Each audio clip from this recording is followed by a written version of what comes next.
Okay, so this next learning video, it's all about the in-season mindset towards training and whether or not there is actually any need for a change of mindset just because we're in the in-season or you're in the race season.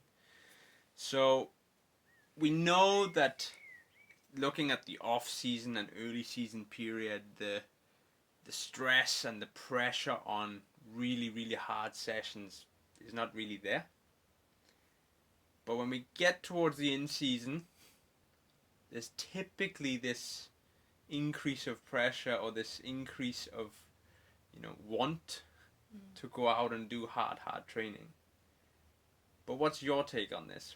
What is the approach? What should be the approach, and more so the mindset when people, specifically the participants of the club, look at training in the in season?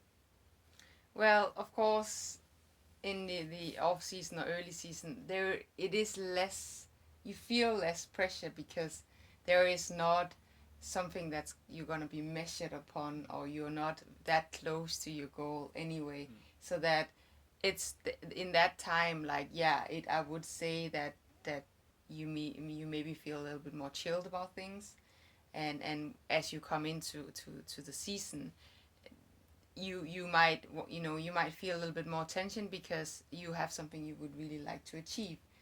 But that being said, that it's all about finding that balance, both in off season training and in season training, where you balance the training session and your work life and your family life, and find that nice whole person and a nice balance around the training.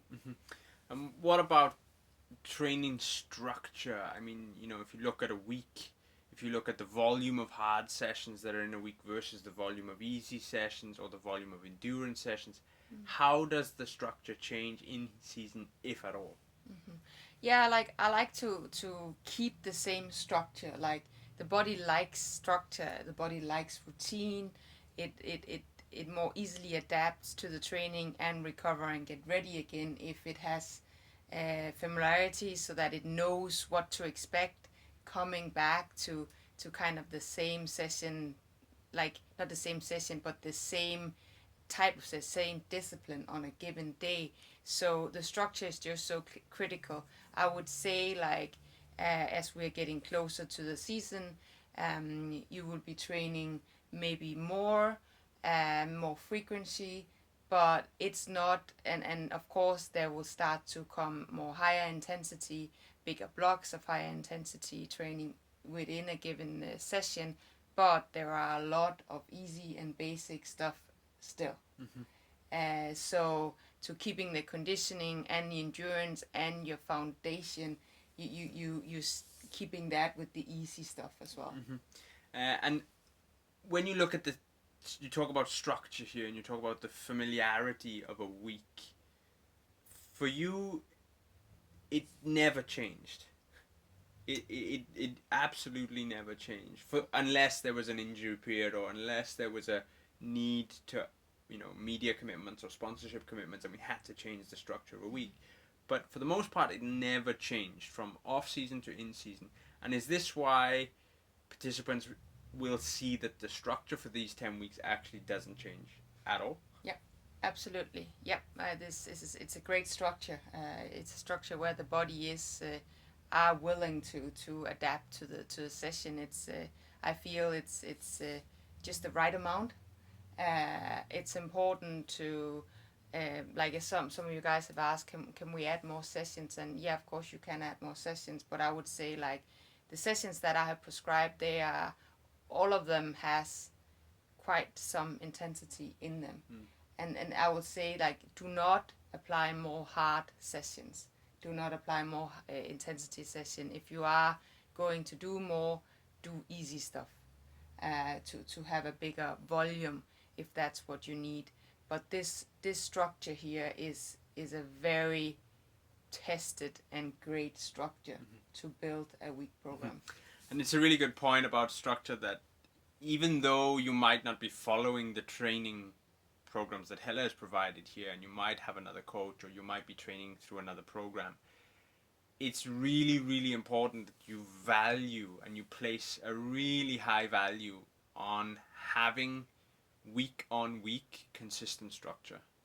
And literally, planning ahead with your calendar, with your work calendar, and try to identify, okay, what is a good structure that you can maintain week upon week upon week upon week, because your body will get familiar with it, and it will absorb the training far better than if there's always a change or the sessions are not complementing one another, right? Yeah, and then because as you would see, like it is complementing in terms of when is it that we put a lot of load on our legs, and then you see like then the legs get offloaded again, and then load on the legs and offloaded again. So you can't just keep stacking leg work on top of each other, because at some point, well, training in itself is stressful for the body. It breaks the body down, period. It only builds up when we rest and recover. So that is why that it is so important that in between the harder works there are some easy work, or there is a rest day, or there is a legs off day, or that the warm up is easy and the cool down is easy. The only thing that's hard is these 2 minutes. So really just that is the, if I now say this example, these 2 minutes is the hard stuff. Then it's important that you take the rest easy, that it's not, or basic, that it's not, that gray zone where you are like, it's kind of semi-hard, and then you can actually not go out and really get the most out of this main set because the warm-up was way too hard, or yesterday's basic run was way too hard. So it's really important to understand that to be able to hit the high intensity, you need to go really, really, really low. And you need to stay on top of the easy and the basic stuff and just really enjoy those easy moments.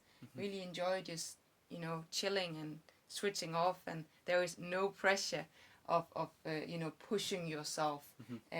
But just, do it in the main sets where it actually says to go strong or fast. And we see it time and time again, and we often discuss it, but we've seen it now also present in some of the first week here, where there is a tendency for a lot of people to overtrain in terms of the intensity level. They might only have one level, which is go hard, and for the most part across the spectrum of amateur athletes worldwide, we would put our finger on and say that often people are training too hard. Yeah, I mean, like there are many that is never gonna achieve their potential simply because they have one pace. They often train too hard, or else they just have one pace, and then it's gonna be like you cannot get that really, really quality session in simply because everything is kind of gray. And I would like to think it as, what is so like hard training, as I said before, is stressful for the body, but also like really high intensity, it's toxic. Really, it is toxic. So what is the champion is often not the one that trains the most. The champion is the one that trains the smartest. So what is the minimal effective dose possible that works for you? So just because your good friend, he trains 15 hours, or that he goes out on a week and he go out on a 5-hour ride every single Sunday, doesn't mean necessarily that he's gonna beat you in the next race. He might not be training as smart as you are. So just think about it like that. That it's not the more the better. It's just being very, very smart with your how you train and how you structure it.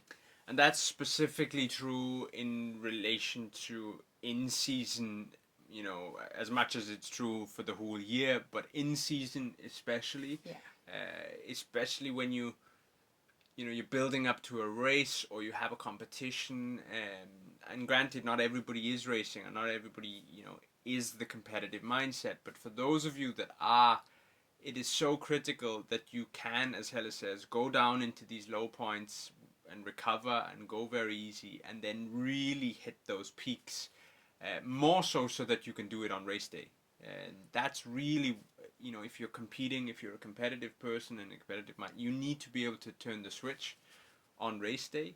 But if you only have this one flatline output and you don't have that variation in your training, then you're not going to be able to turn it on race day, right? Coming then to consistency on the whole, I mean, this is a 10-week block. You work in blocks, and we've talked about this in the past, but sometimes the training week upon week doesn't actually look any different. Yeah. Why is that? I mean, especially in season, you know, some people are probably looking at this and expecting a massive change from week to week. Yeah. I mean, talk a little bit about your outlook there. Yeah, like, I mean, actually stacking the two similar weeks on top of each other is already a progression, because the layer upon layer is a progression. You are already building up a load, so we are in the body, so we actually building up kind of a chronic load every week after every week. And then how can you actually, are you still able to train well and recover well and still hit the targets in the training, even though that the body is starting to get like a chronic load? And as I said, like it is a stress to the body to train, but we need to be able to train under fatigue as well. We need to be tired in the training, so therefore it is a progression to stack the same week onto the next week where you almost can't see any changes. And then you will become stronger because you're training on a little bit more tired body, and when you then rest, you then suddenly see, whoa, then suddenly you just adapted to this, and you just feel that next time you're gonna have a very similar session. It's like it came way easier to me, way easier. That strong pace was suddenly like I ran like 5 seconds per K quicker than I did 2 weeks or 3 weeks ago, simply because of that. So those that did the first phase will feel that this sounds familiar, and I guess that's because you don't have a changing approach, whether it's off season or in season. No, I mean, like if we have the off season, as most of you know, it's been very strength based. It's about creating that foundation to be ready to hit higher intensity, to be ready to do the intervals. But you know, a race season is often quite long. You know, some people have their first race in May, and then they might have a race again in October or September. So it's about then taking like small mini blocks of maybe strength based and foundation work training, so you revisit kind of your off season mindset or your off season way of training. You revisit that in the season, because when we are just racing and sometime and training hard and then tapering to a race, if we race again and taper to a race, at some point we are losing our fitness, so then we need to build it back up again, so that the small blocks are just they just get a little bit smaller, the blocks, but it's still kind of the same structure and the same principle in the race season. And then just very quickly, let's speak about goals versus sub goals. Now, why I say that is that the recovery period after some sub goals might not be as long or even necessary as your key races, right? And I know we've had a question in the group from Steen in relation to, are we going to set a sub goal through the camp? But just talk specifically about how racing can actually be a part of some of these blocks.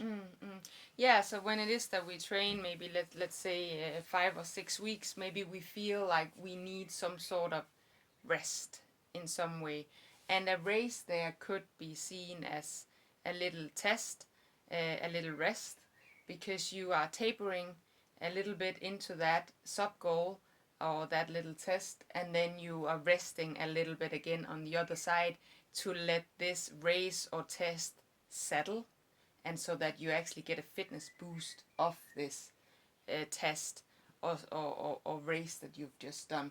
So sprinkling in your season with some of these sub goals and some of these smaller races or tests that you're doing is a very good way of breaking up these long, maybe a long Ironman block, because you're giving yourself a target, but you're also giving yourself some rest. And then you can apply all the work, that you've done, and then you have a little evaluation. Okay, how is it going? How do I feel? Is there anything I need to tweak? Are we on the right course? And then we go again. But important, whenever you have a little sub goal or race you put in, remember to rest afterwards as well, to benefit from that boost that race did for you, or that test did for you. And that's also why when it is that I put a sub goal in, regardless of how it went, like I wanted to go out and give my best and really, really work hard, because I knew that then I will get a fitness boost from that race, instead of just going out and just taking it easy, because then I might as well just train.